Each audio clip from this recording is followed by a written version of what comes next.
Знаеш ли какво ми се случи вчера? Бях на разходка в парка с добър приятел и намерихме един забравен хубав iPhone на една пейка. Беше изключен, но имаше заряд. Нямаше как да се свържа с никого, защото беше заключен с пин. Обадих се на 112 и ги убедих да ми кажат номера, от който се обаждам. Помислих, че ще го намеря някъде в Google. Цели 2 часа никой не се обади и се замислих, че все още има хора, които не са толкова зависими от телефона си. Тръгнах си за вкъщи, но разсеяно бях объркал влакчето и се оказах на спирка Дружба вместо бизнес парк. Точно в този момент телефона звънна и се обади жена. Опитах дали тя е собственика на телефона и се оказа на дъщеря й, която е на 12. Трудно ми беше да повярвам, че случайно живееше точно там, съвсем близо, където бях слязал по погрешка и където нямах абсолютно никаква работа. Към 10:30 вечерта.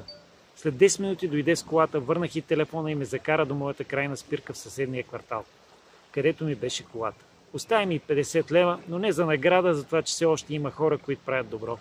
Просто символичен обмен на енергия. Това ми напомня за филма "Предай нататък", Pay it forward, и гениалната идея, заложена в него.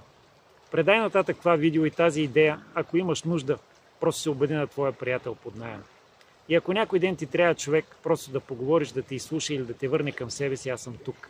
Приятел под наем, без маска, без скрити мотиви, без неприятни изненади. Просто човек. Пиши ми.